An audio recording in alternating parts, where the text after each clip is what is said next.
अस्सलामुअलैकुम dear students, कैसे आप सब लोग। उम्मीद है सब लोग ठीक ठाक होंगे, खैर खैरियत से होंगे। आज मैं आप लोगों को 9th क्लास फिज़िक्स के जो चैप्टर नंबर 2 है उसके इम्पॉर्टेंट MCQs शेयर करूंगी। चैप्टर नंबर 1 के मैं ऑलरेडी कर चुकी हूँ। अगर किसी ने नहीं देखे तो पहले वो वीडियो जाके देखें, उसके बाद इस वीडियो पे आए ताकि हम लोग स्टेप बाय स्टेप जो है अपनी तैयारी कंप्लीट कर लें। और इंशाल्लाह हमारा टारगेट होना चाहिए कि हम लोगों ने आपके जो रिज़ल्ट आने वाला है 31 जुलाई को 10th क्लास का, उससे पहले हमने कम से कम अपने 5 चैप्टर्स कवर कर लेने हैं। शॉर्ट क्वेश्चंस और MCQs में अलग अलग चैप्टर के बना के आप लोगों के साथ शेयर करती हूँ ताकि आप लोगों की ज़्यादा से ज़्यादा हेल्प हो सके। चैप्टर को रीड आउट करें, आंसर्स ढूंढें, बेसिक्स आप लोगों को लाजमी आने चाहिए।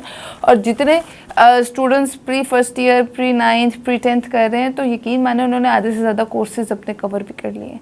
तो आप लोग भी टाइम ना वेस्ट करें और मेरे साथ जो है अपनी तैयारी को कंटिन्यू रखें। चैप्टर नंबर 2 9th क्लास का मैं बताने वाली हूँ, तो स्क्रीन पर चलते हैं। तो स्क्रीन पे आप लोग चेक कर सकते हैं चैप्टर नंबर 2 के इंपॉर्टेंट MCQs आपके सामने हैं। अच्छा, 25 मोस्ट इंपॉर्टेंट MCQs शेयर करूंगी और आप लोगों ने साथ साथ जो है मेरे आंसर्स भी चेकआउट कर लेने, आंसर्स क्योंकि गिवन है। नंबर 1 पे है, law of motion was presented by the scientist. किस साइंटिस्ट ने किया था? आइंस्टाइन ने, न्यूटन ने, गैलीलियो ने या फिर आर्किमिडीज ने?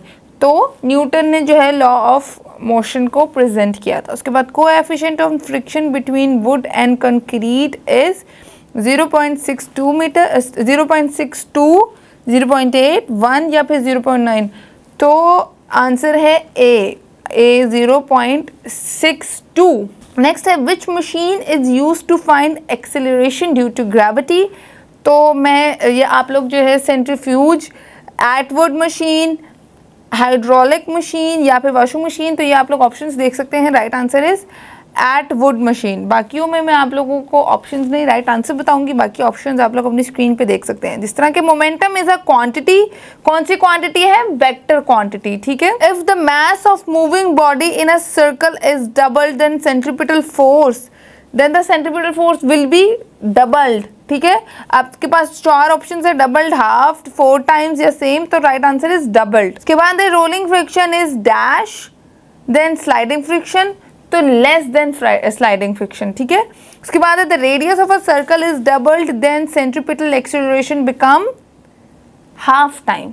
Half time is the right answer. Other options आप लोग अपनी स्क्रीन पे देख सकते हैं। उसके बाद है, in isolated system the momentum after collision of 2 bodies are constant. Okay, constant is the right answer. उसके बाद है, product of mass and velocity of a body is called momentum. It's a momentum's definition. Okay, next है, एक छोटा सा numerical type है कि the weight of the body is 147 newton, ठीक है। Its mass will be dash when g is equals to 10 metre per square.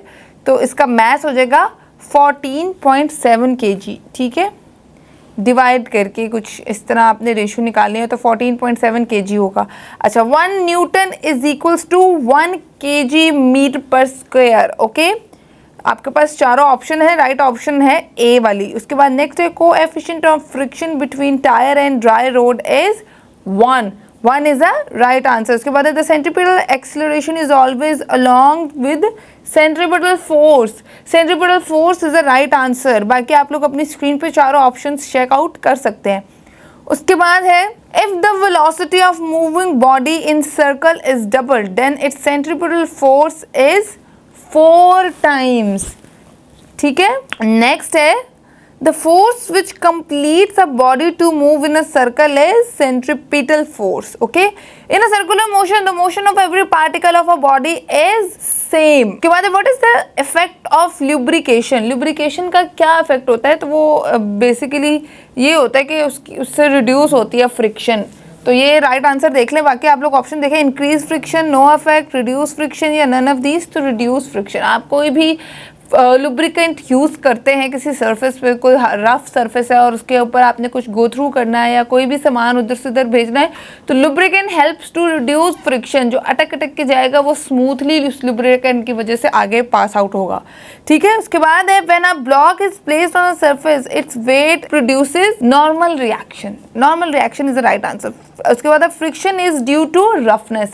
Friction क्यों cause होती है? फ्रिक्शन रफनेस की वजह से कॉज होती है। Which type type of friction is minimum? Sliding friction is minimum, मतलब अगर आप कोई भी प्रोडक्ट स्लाइड करके भेजते हो इधर से उधर या मूव करते हो तो वो ज़्यादा मिनिमम होती है, उसमें कुछ फ्रिक्शन कम होती है। अदर देन कोई रफ सरफेस है और आप घसीट के लेके जा रहे हो, उसमें आपका फोर्स भी ज़्यादा लगती है और फ्रिक्शन भी ज़्यादा होती है उसमें।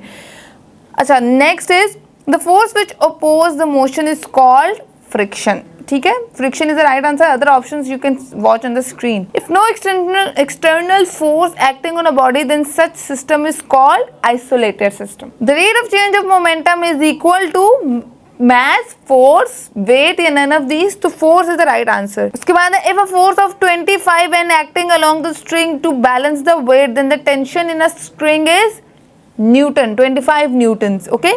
Last is if the weight of a body is greater than tension in the, then body will be move upward, move downward, not move या non। तो इसका राइट आंसर है move downward, option number B. तो I hope ये video आप लोगों के लिए यूजफुल साबित हो। थम्स अप करना मत भूलिएगा। फिलहाल मुझे तो इजाजत, अपना बहुत सारा ख्याल रखिएगा और अपने रिजल्ट के लिए भी दुआ कीजिएगा। इंशाल्लाह नेक्स्ट वीडियो में नेक्स्ट चैप्टर के साथ आऊँगी। हमारे चैनल सुपर स्टडी को भी सब्सक्राइब कर दें।